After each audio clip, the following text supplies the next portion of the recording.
There was another scare when it comes to the transport sector. This was in the aviation sector. After the Air India scare at Trichy airport, the Civil Aviation Minister has reacted. Mohan Naidu has said, and I quote, Air India Express flight AXB 613 has safely landed at Trichy airport following a hydraulic failure. The crew and emergency ground teams acted swiftly to ensure the safety of all 141 passengers on board. Air India Express has been advised to make the necessary arrangements for passengers onward travel. Safety remains our highest priority in every operation, is the pitch coming in from the Civil Aviation Minister. Remember, there was a hydraulic failure in this Air India flight, because of which it was circling the airport for over 2 hours and was losing fuel. Now, at the same time, also what we are learning is that the government has ordered a DGCA investigation to look into the entire matter. But the fortunate news is that all the passengers are safe. The passengers and the crew are safe. 141 souls on board this flight.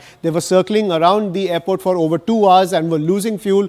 But finally, the landing gear came out and the plane was able to land. Everyone is safe, and the government has ordered an investigation by the DGCA. To get more details, I'm joined by my colleague Payal Mehta on the broadcast. Payal, over to you. Well, in a post that has been put out by the Civil Aviation Minister, Mr.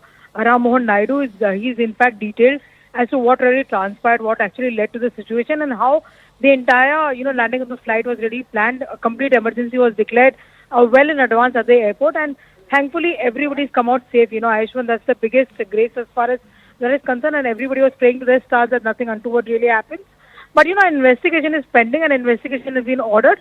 That is something which Mr. Mohan Naidu, the Civil Aviation Minister, has really said, because it's actually set up panic, amongst people as to how the flight would land, because it was hovering around the airport for about close to 2 hours. Fuel would have been a concern. Multiple issues would have been concerned with the flight having to land in a certain manner, which would have been complete emergency. But thankfully, all is well that ends well, is what the government is really saying. But undoubtedly, an inquiry has been ordered, but the minister over there has also thanked the way in which the pilots over there and the airline crew who was on board, the way they handled the situation. Absolutely. Hats off to the pilots and the crew for managing this entire situation. Thank you, Payal, for joining us on the broadcast and getting us the latest